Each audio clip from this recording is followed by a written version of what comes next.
The Bridal March by Bjørnstjerne Bjørnson.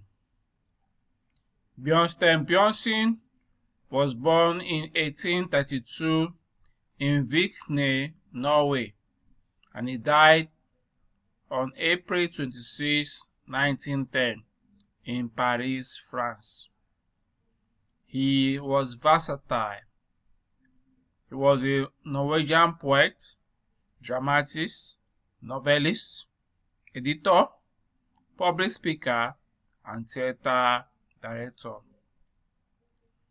Bjørnson was awarded the Nobel Prize for Literature in 1903. He is generally known, together with Henrik Ibsen, Alexander Kielland, and Jonas Lie, as one of the four great ones of Norwegian literature. His poem, Yes, We Love This Land, is the Norwegian national anthem. This video on the short story The Bridal March will highlight 4 facts about the story. First, I'll summarize the story so that you get the broad outlines of the story. Then I'll give you the plots in the story, then the themes, and a message a reader will derive from the story. The summary. The Bridal March is a story of forbidden love. Forbidden love that wants to be set free, triumphing over resentment.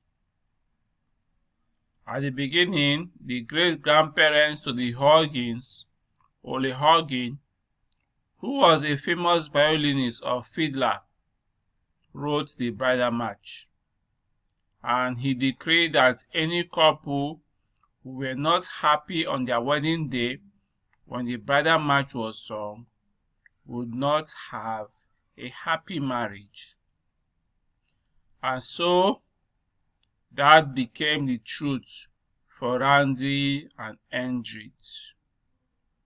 Randi and Endrid's marriage was one of sadness. First, they lost their first 2 sons, and the 3rd child, a girl called Mildrid, was unloved because they were afraid of losing her, except when her grandparents took her into their care.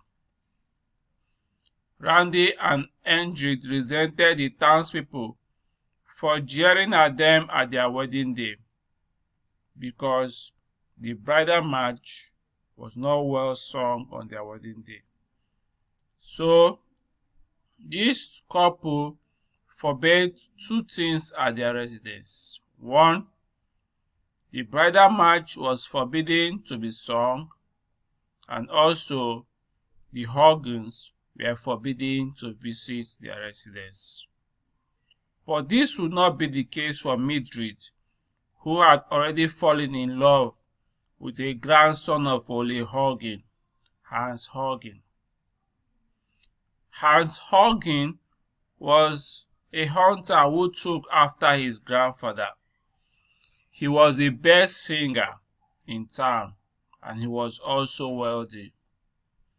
Mildrid had a crush on him after hearing about him from her friend Inga.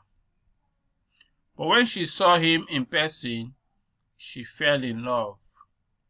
Unknown to her, Hans Haugen also fell in love with her.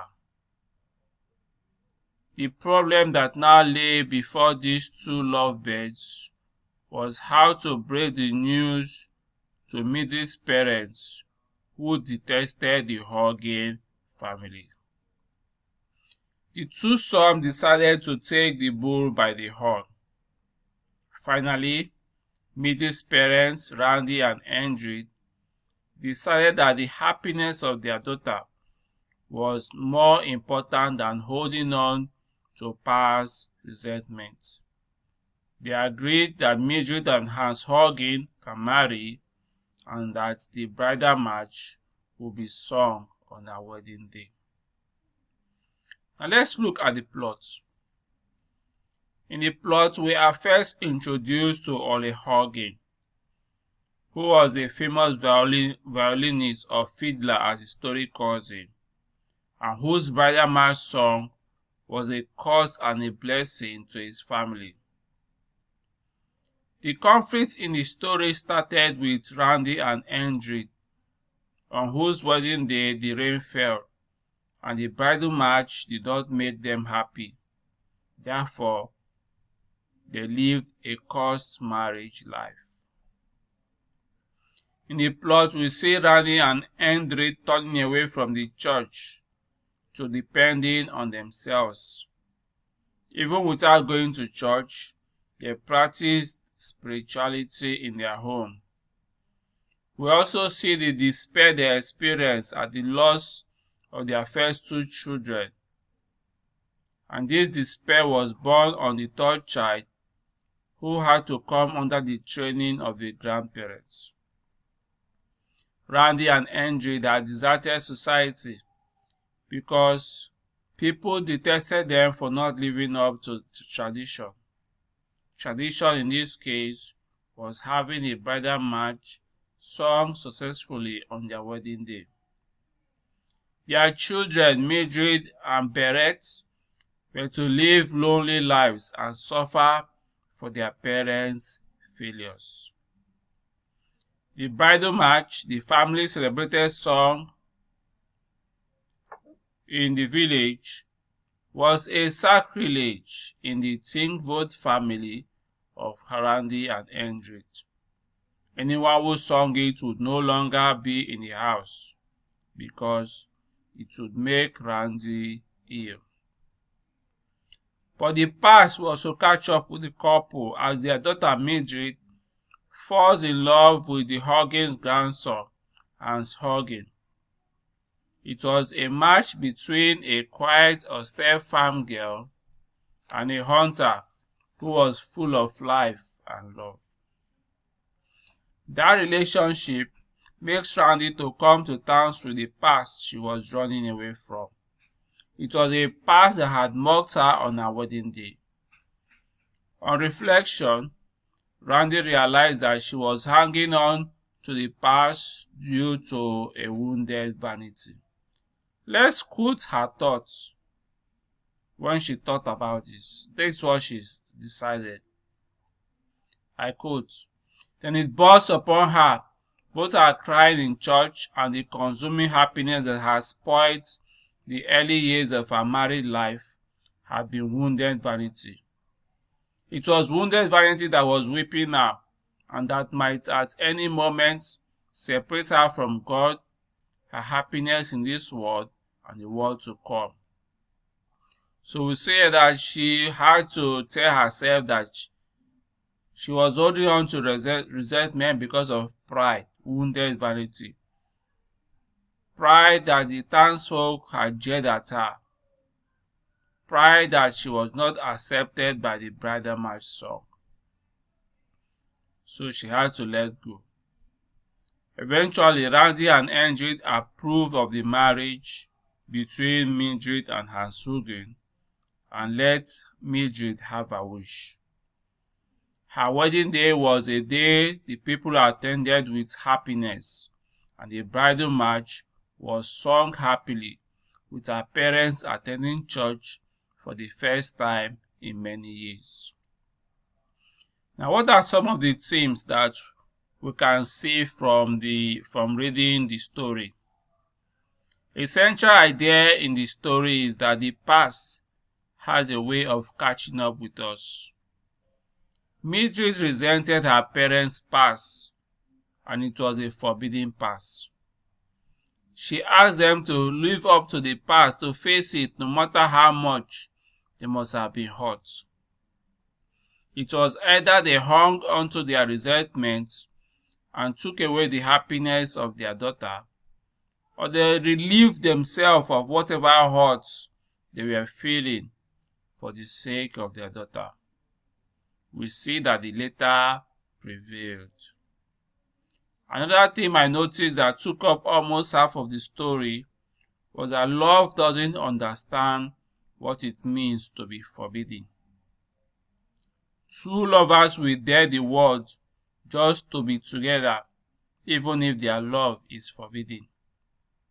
Love cuts across all boundaries. Love rises above discrimination and prejudice. Finally, we also see an idea that our children become a reflection sometimes of our deniers, something we don't want to admit to ourselves. We also saw that same idea in the novel His Family by Ernest Poe. I published a video on that novel, His Family. You can check it out in the playlist.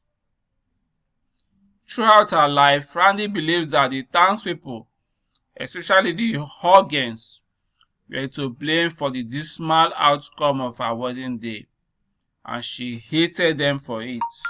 And she also hated the Bridal March song. But to her children, bygones have to be bygones. Randi allowed her children to prevail and for peace to reign in her house.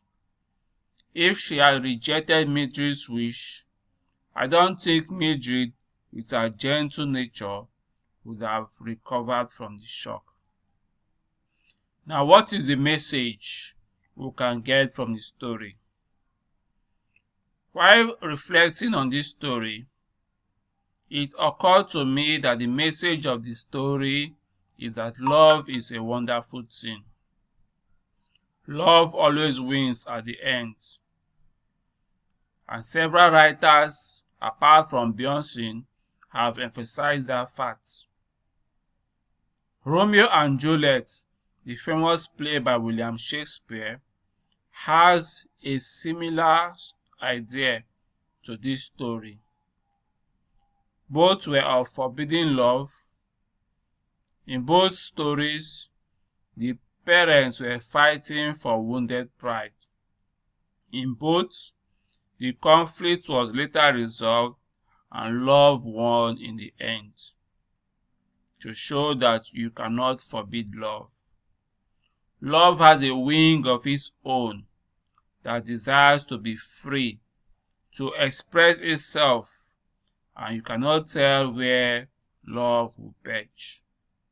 It could even be at the doorstep of your enemies. Such is the mystical nature of love. Love does not give you an early warning. I hope you did enjoy the analysis of the story. It was quite interesting. I have posted a link to the story for you to read it online in the video description below. You can click on the link and read the story online. I'll be posting more stories I've been reading on this channel, Literary Pleasures.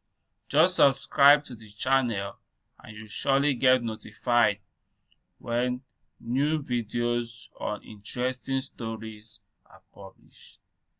Do have a nice day.